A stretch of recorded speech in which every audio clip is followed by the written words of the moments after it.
கர்த்தருடைய வசனத்துக்கு நம்முடைய கவனத்தை திருப்புவோம். எபிரேயரின் புஸ்தகம் 11ஆம் அதிகாரம் 24ஆம் வசனத்திலே இப்படி வாசிக்கிறோம். விசுவாசத்தினாலே மோசே தான் பெரியவனான போது பார்வோனுடைய குமாரத்தியின் மகன் எண்ணப்படுவதை வெறுத்து.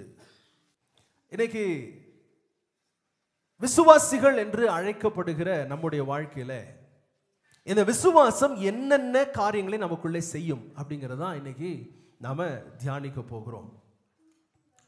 ஒரு மனுஷனுக்குள்ளே விசுவாசம் இருந்தால் அது எப்படி செயல்படும், அது எப்படி வேலை செய்யும், நம்முடைய வாழ்க்கையில எப்படி இந்த விசுவாசம் என்பது நம்மை நடத்தும், தேவன் பேரில் வைக்கிற அந்த நம்பிக்கை எப்படி நம்மை நடத்தும் அப்படிங்கிறதா இன்னைக்கு நம்ம தியானித்து கற்றுக்கொள்ள போகிறோம். மோசே என்ற மனுஷனுக்கு உள்ளே இருந்த விசுவாசத்தை குறித்து இந்த வசனம் பேசுகிறது. விசுவாசத்தினாலே மோசே, சொல்லுங்க, விசுவாசத்தினாலே மோசே. அப்ப மோசேக்கு உள்ளே விசுவாசம் இருந்தது. ஏன் இந்த வசனம் இப்படி எழுதப்பட்டிருக்கிறது அப்படின்னு சொன்னா, கிட்டத்தட்ட 37 ஆண்டுகள் இந்த மோசே எகிப்து என்ற தேசத்தின் அரண்மனையிலே வாழ்ந்தவன். ஆனால் இவன் ஒரு எபிரேயன், ஒரே ஜீவனுள்ள தேவனை ஆராதிக்கிற ஒரு மனுஷன். ஆனால் சூழ்நிலையின் நிமித்தமாக 37 ஆண்டுகளாக பார்வோன் என்ற எகிப்தின் அரசினுடைய அரண்மனையிலே இவன் வளர்ந்து வந்தான். ஆனால் அந்த 37 ஆண்டுகளும் அவன் எப்படிப்பட்ட சூழ்நிலையில் இருந்தான்? பாவம் நிறைந்த ஒரு சூழ்நிலையில் இருந்தான். தவறுகள் செய்கிற ஒரு இடத்திலே அவன் இருந்தான். அநேக தெய்வர்களை கும்பிடுகிற ஒரு சூழ்நிலையிலே அவன் இருந்தான். ஆனாலும் வசனம் சொல்லுகிறது, அவனுக்குள் தேவனை குறித்த ஒரு விசுவாசம் இருந்தது. அதான் சொல்லு, விசுவாசத்தினாலே மோசே தான் பெரியவனான போது பார்வோனுடைய குமாரத்தியின் மகன் எண்ணப்படுவதை வெறுத்து. இப்ப இந்த விசுவாசம், மோசேக்குள்ள இருந்த விசுவாசத்தினுடைய ரகசியம் என்ன? இந்த மோசேக்குள்ள அவ்வளோ ஒரு பெரிய நம்பிக்கை இருந்துச்சு, அப்படி தன்னை காற்றுக்கொண்டானே. இன்னைக்கு நம்மளை குறித்து நம்ம ஒப்பிட்டு பார்க்கும்போது நாம நிறைய நேரம் சொல்லணும், என்ன பண்றதுங்க, எல்லாரும் செய்யறாங்க, நானும் தான் செய்ய வேண்டியிருக்குது, எல்லாரும் அதே மாதிரி தான் இருக்காங்க, நானும் அப்படிதான் இருக்க வேண்டியிருக்கு அப்படின்னு சாதாரணமாக சொல்லிட்டு போறோம். ஆனா இங்க ஒரு மனுஷனை பார்க்கிறோம், பாவம் நிறைந்த சூழ்நிலையில, ரொம்ப பாதகமான ஒரு சூழ்நிலையை வாழ்ந்தாலும் தேவனை பற்றின ஒரு விசுவாசம் அவனுக்குள்ளே அசையாமல் இருந்தது. காரணம் என்ன தெரியுமா? வாசிங்க, எபிரேயர் 11ஆம் அதிகாரம் 23ஆம் வசனம். எபிரேயர் 11. மோசே பிறந்தபோது அவனுடைய தாய் தகப்பன்மார் அவனை அழகுள்ள பிள்ளை என்று கண்டு விசுவாசத்தினாலே ராஜாவினுடைய கட்டளைக்கு பயப்படாமல் அவனை 3 மாதம் ஒளித்து வைத்தார்கள். இந்த வசனம் என்ன சொல்லுகிறது தெரியுமா? மோசேக்குள்ள இருந்த நம்பிக்கை, அந்த கடவுளை குறித்த ஒரு எண்ணம் ஏன் இருந்துச்சு தெரியுமா? அவன் தாய் தகப்பன்மாருக்குள்ள அந்த விசுவாசம் இருந்தது. அந்த தாய் தகப்பன்மாருக்குள்ள இருந்த விசுவாசம் தான் இப்ப யாருக்குள்ள இருக்கிறது?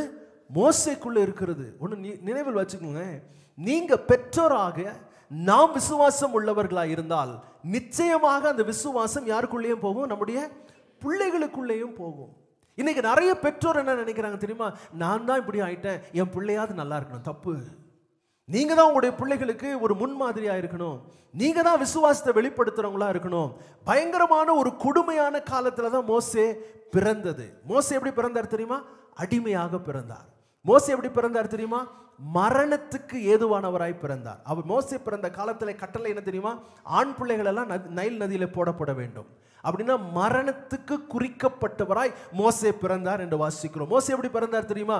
அடிமையாக, ஒன்றும் இல்லாத ஒரு சூழ்நிலையிலே மோசே பிறந்தார். ஆனாலும் பெற்றோருடைய விசுவாசத்தினால மோசே மரணத்துக்கு காக்கப்பட்டார்.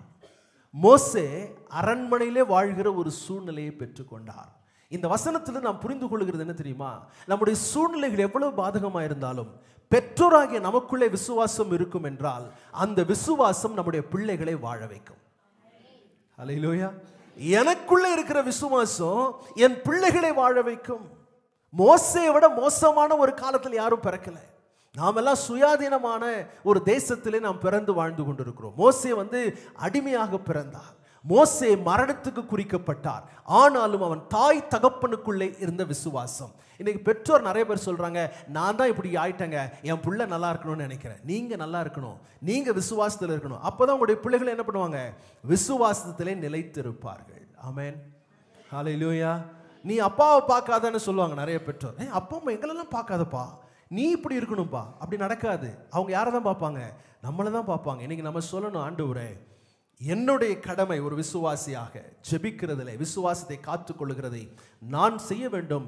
என் பிள்ளைக்குள்ளே அதே விசுவாசம் வரும்படி நான் வாழ வேண்டும் என்ற தீர்மானத்தை எடுத்தா கர்த்தர் நம்மை ஆசீர்வதிப்பார். ஆமென். 23ஆம் வசனம் மோசேனுடைய பெற்றோருக்குள்ள இருந்த விசுவாசத்தை குறித்து பேசுகிறது. அடுத்த 3 வசனம் 24, 27, 28 மூன்றுமே மோசேக்குள்ள இருந்த விசுவாசத்தை குறித்து பேசுகிறது. அப்பா அம்மா குறித்த விசுவாசத்தை ஒரே ஒரு வசனம் சொல்லிட்டு 3 முறை மோசேனுடைய வாழ்க்கையில் இருந்த விசுவாசத்தை குறித்து வேதம் சொல்லுகிறது. அப்படின்னா எனக்குள்ள இருக்கிற விசுவாசம் அதே அளவு என் பிள்ளைக்குள்ள இருக்க போறது இல்ல, பல மடங்கு என் பிள்ளைக்குள்ள இருக்க போகிறது. ஹல்லேலூயா. எனக்குள்ள இருக்கிற விசுவாசம் பல மடங்கு என் பிள்ளைக்குள்ள என்ன செய்ய போகுது? இருக்க போகிறது அப்படிங்கிறத நாம் புரிந்து கொள்ள வேண்டும். ஆமென். அப்போ பெற்றோர், எல்லா பெற்றோரும் நீங்க விசுவாசம் உள்ளவர்களாக இருந்தால் உங்களுடைய பிள்ளைகளுடைய வாழ்க்கையில கூட மோசேனுடைய வாழ்க்கையில வந்த மாற்றங்களை கர்த்தர் கொடுக்க வல்லவராய் இருக்கிறார். சூழ்நிலைகள் எல்லாம் பாதகமா இருக்குது. மோசேனுடைய சூழ்நிலை எல்லாம் எப்படி இருக்கு? பாதகமா இருக்குது. ஒருவேளை இன்னைக்கு உங்க குடும்ப சூழ்நிலை எல்லாம் பாதகமா இருக்கலாம். ஆனா நீங்க தேவன் பேரில் விசுவாசம் வைப்பீர்கள் என்றால் உங்களுடைய சூழ்நிலைகள் எல்லாம் கர்த்தர் மாற்ற வல்லவராய் இருக்கிறார். எல்லா சூழ்நிலையும் மாற்றினார். மோசேனுடைய சூழ்நிலைகள் எல்லாவற்றையும் கர்த்தர் என்ன செய்தாருங்க? மாற்றினார். அப்படின்னா என்ன அர்த்தம் தெரியுமா? விசுவாசத்தினால நான் தேவனோடு இணைக்கப்பட என் சூழ்நிலைகள் என்னை பாதிக்கவே முடியாது. இதான் விஷயம். என் விசுவாசத்தினாலே, தேவன் பேரில் நான் வைக்கிற விசுவாசத்தினாலே தேவனோடு நான் உறுதியாக இணைக்கப்படும் பொழுது என் சூழ்நிலைகள் என்னை பாதிக்காது. மாறாக என் விசுவாசம் எல்லா சூழ்நிலைகளும் மாற்றி கொடுக்கிறதா இருக்கிறது. ஆமென். நம்ம 3 காரியங்கள் மோசே தன்னுடைய விசுவாசத்தினால் செய்தார். அந்த 3 காரியங்களை நம்ம பார்க்க போறோம். இதே 3 காரியங்களை நீங்களும் நானும் செய்ய முடியும்.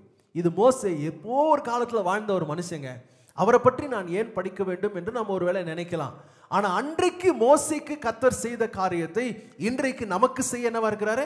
வல்லவரா இருக்கு. அது விசுவாசம் என்ன செய்யும்? தேவன் பேரில் இருக்கிற விசுவாசம். சரி, விசுவாசம்னா என்ன? எல்லாரும் ஒவ்வொரு மாதிரி சொல்லுவாங்க. எனக்குள்ள விசுவாசி தான் நம்முடைய பேரே. விசுவாசம்னா என்ன? விசுவாசம் என்றால் தேவன், சர்வ வல்லமை உள்ள ஒரு தேவன் இருக்கிறார். அவர் என்னை பார்த்து கொண்டிருக்கிறார். அவரை நான் நம்பிக்கொண்டிருக்கிறேன். எந்த சூழ்நிலையிலும் அவர்தான் என்னை நடத்துகிறார். சூழ்நிலையின் கைதி நான் அல்ல என்பதுதான் விசுவாசம். நம்பப்படுகிறவைகளின் உறுதி என்று வேதம் சொல்லுகிறது. தேவன் என்ன செய்யறாரு? என்ன பார்த்துக்கிட்டே இருக்கிறார். தேவன் என்ன பண்றாரு? என்ன சத்தமா சொல்லுங்க. என்ன பண்றாரு? நல்ல சத்தமா சொல்லுங்க.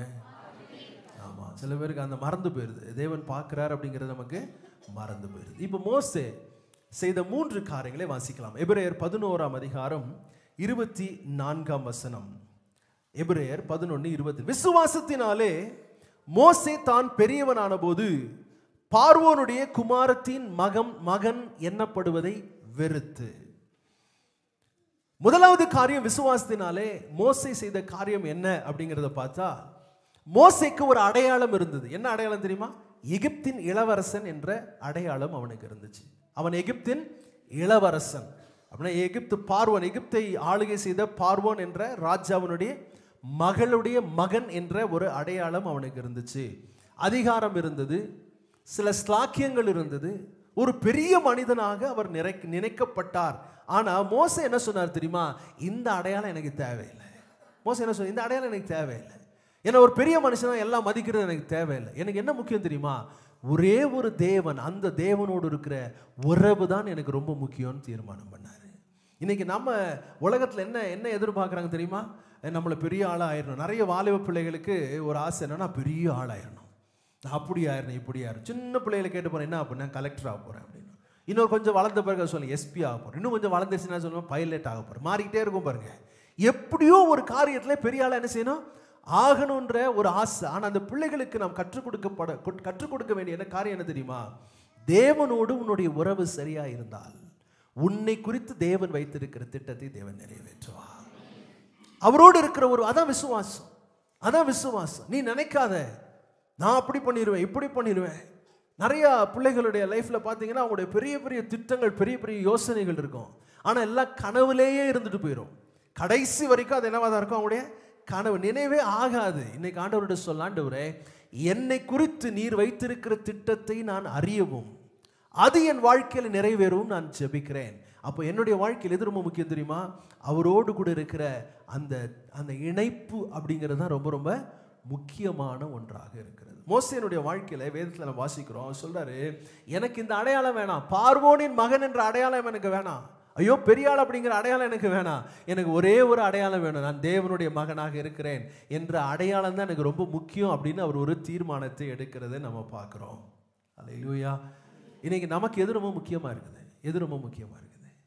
நான் பெரியாள்ன்றது ஒரு பெரிய முக்கியமான அது சாதிச்சிட்டேன்ற முக்கியமாக இருக்குதா, அல்லது தேவனுடைய பிள்ளை தேவன் என்னோடு கூட அவரோடு இருக்கிற உறவு தான் எனக்கு முக்கியம் அப்படிங்கிறத நம்ம யோசித்தோம் என்றால் தேவன் பெரிய காரியங்களை நம்முடைய வாழ்க்கையில செய்வார். பவுல் என்ன சொல்றாருங்கிறத வாசிங்களேன். பவுல் என்ற மனுஷனை குறித்து வேதத்தில் வாசிக்கும் பொழுது, பவுல் பயங்கரமாய் படித்த ஒரு ஞானியாக இருந்தார். பயங்கரமா படித்தார். அவர் பிறப்பிலேயே ரொம்ப விசேஷமான ஒரு பிறப்பு. அவர் குறித்து அவர் சொல்லும்போது அவர் சொல்றாரு பாருங்க, பிலிப்பியர் 3ஆம் அதிகாரம் 5ஆம் வசனம். நான் 8ஆம் நாளிலே விருத்த சேதனம் அடைந்தவன், இஸ்ரவேல் வம்சத்தான், பென்யமின் கோத்திரத்தான், எபிரேயரில் பிறந்த எபிரேயன், நியாயப்பிரமாணத்தின்படி பரிசேயன், பக்தி வைராக்கியத்தின்படி சபையை துன்பப்படுத்தினவன், நியாயப்பிரமாணத்திற்குரிய நீதியின்படி குற்றம் சாட்டப்படாதவன் ஆகிலும் எனக்கு லாபமாய் இருந்தவைகள் எவைகளோ அவைகளை கிறிஸ்துவுக்காக நஷ்டம் என்று எண்ணினேன். சொல்லுங்களேன். ஆகிலும் எனக்கு லாபமாய் இருந்தவைகள் எவைகளோ அவைகளை கிறிஸ்துவுக்காக நஷ்டம் என்று எண்ணினேன். அவர் தன்னை பற்றி சொல்லும் போது அவர் சொல்றார், நான் இவ்வளவு படித்தேன், நான் இப்படி இருந்தேன், அப்படி இருந்தேன், நான் இப்படிப்பட்ட ஒரு குடும்பத்தில் பிறந்தேன், எல்லாம் சொல்லிட்டு வந்துட்டு அவர் சொல்றாரு, நான் குற்றம் சாட்டப்படாதவன்னு சொல்றாரு. அவ்வளவு சரியா வாழ்ந்த மனுஷன் சொல்றாரு, எல்லாமே குப்பைன்றார், எல்லாமே வேணும் அப்படின்றார், எதுவுமே பிரயோஜனம் இல்லைன்றார். எதுதான் பிரயோஜனம் அப்படின்னு சொல்றா, எதெல்லாம் எனக்கு லாபமாக இருந்ததோ, எதெல்லாம் நான் பெருசா நினைச்சனோ அதெல்லாம் ஒன்றும் இல்லை. எதுக்கு அப்புறம் தெரியுமா? இயேசுவை சந்தித்த பிறகு. நான் சொல்றேன், நான் ரட்சிக்கப்பட்டேன், இயேசுவை அறிந்திருக்கிறேன்னு சொல்றேன். உங்க வாழ்க்கையில என்ன மாற்றம் வந்திருக்கிறது? ஆண்டவரை சந்தித்த பிறகு என்ன மாற்றம் வந்திருக்கிறது? அன்னைக்கும் நாம பெரிய ஆள் ஆயிரணுன்றதுதான் முதன்மையா இருந்துச்சு. இன்னைக்கு அப்படித்தானே இருக்குது. இன்னைக்கு ஜெபம் பண்ணி கேளுங்க, ஆண்டவரே உம்மோடு கூட இருக்கிற உறவு தான் எனக்கு ரொம்ப முக்கியம். அதான் விசுவாசம். தேவனோடு கூட இருக்கிற உறவு, ஆண்டவரோடு கூட இருக்கிற நெருக்கம், இதுதான் எனக்கு ரொம்ப முக்கியமாக இருக்கிறது. ஆகையால் நான் இந்த காரியங்களை பெருசா என்ன பண்றதில்ல, நினைப்பது இல்லை. இதெல்லாம் பெருசா நான் நினைக்கல. என்னுடைய பதவியை பெருசா நினைக்கல, என்னுடைய அறிவை பெருசா நினைக்கல, என் பிறப்பை பெருசா நினைக்கல. இன்னைக்கும் பாருங்களேன், அதை நிறைய இன்னைக்கு நாட்கள் அது தூபம் போட்டுட்டே இருக்காங்க.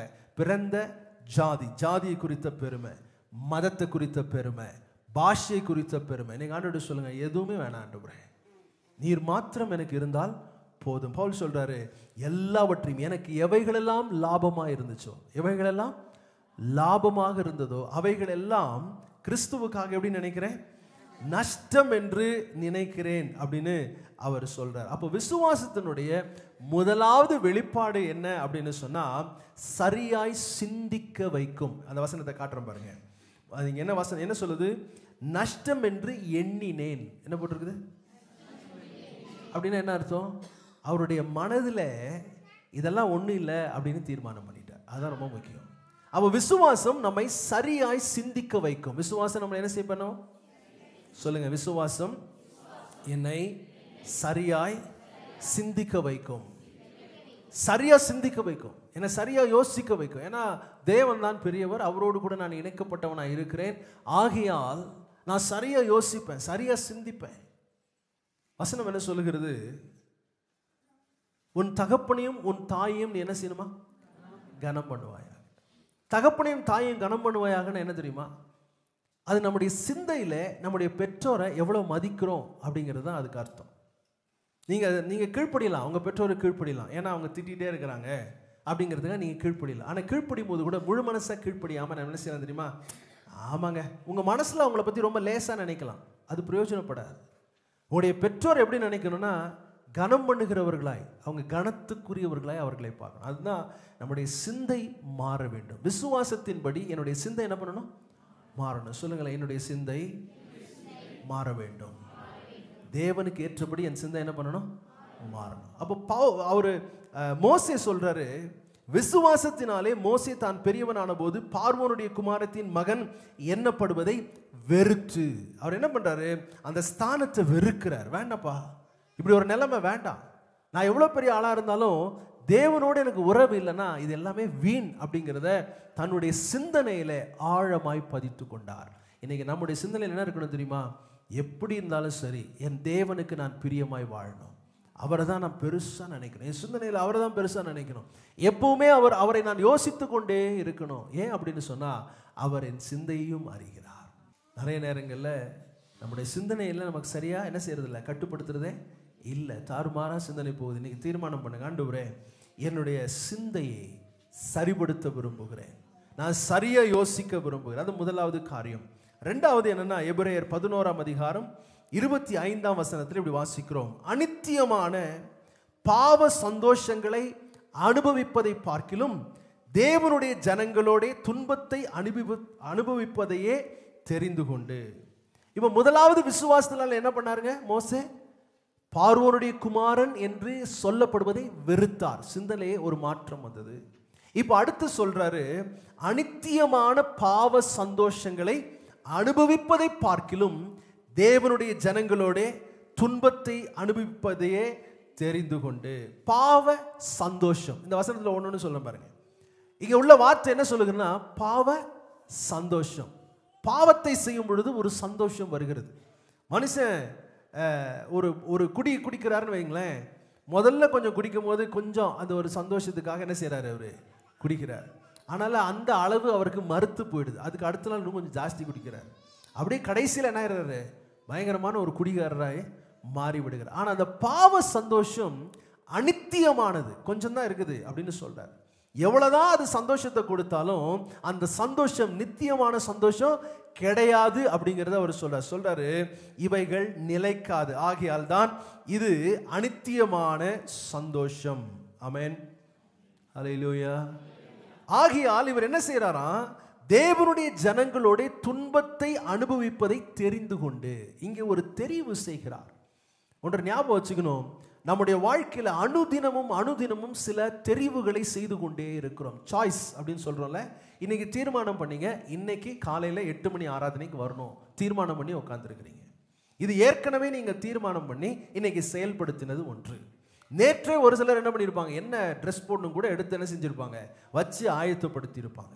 நாம் தெரிந்து கொள்ளுகிறோம். நம்முடைய வாழ்க்கையில நாம் செய்கிற ஒவ்வொரு தெரிந்து கொள்ளுதலுக்கும் ஒரு விளைவு உண்டு, ஒரு விளைவு உண்டு. ரொம்ப அழகா அவர் சொல்றாரு பாருங்களேன். இங்கே அவர் என்ன செய்யறாரு, இல்ல நான் எகிப்தில இந்த பாவமான வாழ்க்கையை வாழ்வதை விட்டு தேவ ஜனங்களோட துன்பத்தை அனுபவித்தாலும் பரவாயில்ல, நான் அவங்களோடு இருக்கணும் அப்படிங்கிறதை தெரிந்து கொள்ளுகிறார் மோசே. யாரும் அவரை என்ன செய்யல, வற்புறுத்தவே இல்லை. இவர் தானாக தெரிந்து கொள்ளுகிறார். இன்னைக்கு நம்மளுடைய தெரிவுகள் எப்படி இருக்கிறது? நீங்க எப்படி சூஸ் பண்றீங்க? உங்களுடைய சாய்ஸ் எதன் அடிப்படையில் இருக்கிறது? திருமணத்துக்காக ஆயத்தமா இருக்கிறவங்க சில தெரிவுகளை செய்யறாங்க பார்த்தீங்களா? அவங்க சொல்லும் போது எதன் அடிப்படையில் உங்களுடைய வாழ்க்கை துணையை நீங்கள் தேட விரும்புகிறீர்கள்? எப்படி நம்முடைய தெரிவு இருக்கணும் அப்படிங்கிறத யோசிக்கணும். யோசேப்பு என்ற ஒரு மனுஷனை குறித்து வேதம் நமக்கு சொல்லுகிறது. யோசேப்பினுடைய வாழ்க்கை ரொம்ப கஷ்டமான வாழ்க்கை. என்ன காரணம்? சொந்த சகோதரர்கள் அவனை வெறுத்தார்கள், சொந்த சகோதரர்கள் குழியில தள்ளாங்க, சொந்த சகோதரர்கள் அடிமையா வித்துட்டாங்க. இப்போ யோசேப்பு அடிமையாக ஒரு வீட்டுக்கு போயிருக்கிறார். அந்த வீட்டில் இருக்கும் பொழுது அவனுடைய எஜமாட்டி, அந்த வீட்டினுடைய எஜமானனுடைய மனைவி இவன் மேல கண்ணு போட்டு பாவம் செய்வோன் என்று அவனை அழைக்கிறார். அழைக்கும் போது யோசேப்பு நினைக்கல, அப்பா பரவாயில்ல, இந்த அம்மா சொல்றபடிலாம் கொஞ்சம் செஞ்சுட்டா எனக்கு கொஞ்சம் உதவியா இருக்கும், என் கஷ்டம் மாறிடும், என் நியாயம் வெளிப்படும் அப்படின்னு நினைக்கல. மாறாக யோசேப்பு என்ன தெரிந்து கொள்றார் தெரியுமா? இந்த அம்மாவுக்கு எனக்கு எந்த சம்மந்தமும் இருக்கக்கூடாது அப்படின்னு சொல்லி அந்த இடத்தை விட்டு ஓடுகிறார். ஓடும்போது அவருடைய சட்டையை விட்டுட்டு ஓடிடுறார். நம்ம பிடிச்சி சட்டையை பிடிச்சிட்டாங்க, சட்டையை விட்டுட்டு என்ன செஞ்சிடறாரு, வெளியே ஓடிடுறார். இப்போ இந்த சூழ்நிலையை பாருங்களேன். ஆதியாகமம் 39:13, அவன் தன் வஸ்திரத்தை அவள் கையிலே விட்டு வெளியே ஓடி போனதை அவள் கண்டபோது. இப்போ இந்தம்மா கையில் என்ன இருக்குது? போத்திபாருடைய மனைவி கையில் என்னங்க இருக்குது? வஸ்திரம். யாருடைய வஸ்திரம் இருக்குது? யோசேப்பு இந்த அம்மா என்ன சொல்லுவாங்க தெரியுமா? எல்லார்ட்டையும் காட்டுறாங்க, பாருங்க ப்ரூஃப். என்கிட்ட என்ன இருக்குது? அத்தாட்சி இருக்கிறது. இவன் மோசமானவன் அப்படிங்கிறதுக்கு அத்தாட்சி இருக்கிறது. நல்லா கவனிங்க, யார் என்ன அத்தாட்சியை காட்டினாலும் உண்மையை என்ன செய்ய முடியாது, தேவனிடத்திலிருந்து மறைக்கவே முடியாது. தேவன் அதை பார்க்கிறார் இல்லையா? இந்த மாதிரி எல்லார்ட்டையும் போய் சொல்றாங்க, பாருங்க என்கிட்ட அத்தாட்சி இருக்குது பாருங்க அப்படின்னு எல்லார்ட்டையும் காட்டி யோசேப்பை குற்றப்படுத்தி கொண்டே இருக்கிறார்கள். வாசித்து பார்க்கும் பொழுது யோசேப்பு தன்னை பாதுகாத்துக் கொள்ள அல்லது தன்னை நியாயப்படுத்த ஒரு வார்த்தையும் பேசவில்லை. யோசேப்புக்கு தெரியும், கர்த்தர் உண்மையை அறிந்திருக்கிறார், அவரையே நான் சார்ந்திருக்கிறேன். நம்மளை சில நேரங்களில் சிலர் குற்றப்படுத்தும் பொழுது பதட்டப்படாதீங்க, பொறுத்துருங்க. கர்த்தர் ஏற்ற வேளையிலே நியாயத்தை வெளிப்படுத்துவார். இப்போ சூழ்நிலையெல்லாம் பார்க்கும்போது நம்ம கையில அவனுடைய சட்டம் இருக்குது, பார்க்கும்போது யாரும் நம்ப மாட்டாங்க, எல்லாரும் நினைப்பாங்க அவன் தப்பு பண்ணியிருக்கான் போல, அப்படிதான் எல்லாரும் நினைப்பாங்க. ஆனால் தேவன் என்ன செய்தார் தெரியுமா? ஒரு காலகட்டம் வரைக்கும் ஆண்டவர் அமைதியாக இருந்தார், யோசேப்பும் அமைதியாக இருந்தார். ஆனால் எப்போ யோசேப்பு உயர்த்தப்பட்டாரோ, நான் வசனத்தில் அது ரொம்ப பிடிக்கும், அதுக்கப்புறம் போத்திபாருடைய மனைவியினுடைய பேச்சே இல்லாமல் போயிடுச்சு. அல்லேலூயா. எப்போ எப்போ யோசேப்பு உயர்த்தப்பட்டாரோ அதோடு நம்மளுடைய பேச்சு போயிடுச்சு. போய் கொஞ்ச நாளைக்கு ஜெயிக்கும், ஆனால் சத்தியமே எப்பொழுதும் ஜெயிக்கும். அல்லேலூயா. பொய்க்கு கொஞ்ச நாளைக்கு சில சக்சஸ் இருக்கும், கொஞ்ச நாளைக்கு அது ஜெயிக்கும், ஆனால் நிரந்தரமாக ஜெயிக்காது. நாம சொல்லணும் ஆண்டவர்கிட்ட, ஆண்டவரே விசுவாசத்தினாலே சரியான தீர்மானங்கள் எடுக்க எனக்கு உதவி செய்யும். முதலாவது காரியம் விசுவாசத்தினாலே சரியாய் சிந்திக்க, ரெண்டாவது விசுவாசத்தினாலே சரியான செயல்களை தேர்ந்தெடுக்க கர்த்தர் நமக்கு உதவி செய்வாராக. மூன்றாவது வாசிங்களேன், எபிரேயர் 11ஆம் அதிகாரம், ரெண்டாவது முடிச்சிடுறேன். எபிரேயர் 11:25 அனித்தியமான பாவ சந்தோஷங்களை அனுபவிப்பதை பார்க்கிலும் தேவனுடைய ஜனங்களுடைய துன்பத்தை அனுபவிப்பதே தெரிந்து கொண்டு, அப்படின்னா நம்முடைய தெரிவுகளை சரியாய் செய்ய வேண்டும் என்று வார்த்தை நமக்கு சொல்லுது. கரெக்டாக சூஸ் பண்ணணும். நான் எடுக்கிற தெரிவு சரியாக இருக்கணும். சில பிள்ளைகள் பாருங்களேன், ஒரு படிப்பு எடுத்துருவாங்க, படிப்பு முடிக்கும் போது ஐயோ நான் தப்பாக சூஸ் பண்ணிட்டேன், நான் இதை செய்ய போகிறேன் அப்படின்வாங்க. கொஞ்ச நாள் கழித்து அது மாறும். சரியாய் தெரிவு செய்யணும்னா தேவனோடு இணைக்கப்பட்டவர்களாய் நாம் இருக்கணும். ஆண்டவரோடு இணைக்கப்பட்டவர்களாய் இருந்தால் தேவன் சரியான தெரிவுகளை செய்ய நமக்கு ஞானத்தை கொடுப்பார். மூன்றாவது எபிரேயர் 11ஆம் அதிகாரம் 26ஆம் வசனம். நாம் எதை குறித்து கற்றுக்கொண்டிருக்கிறோம்? விசுவாசத்தை குறித்து கற்றுக்கொண்டிருக்கிறோம்.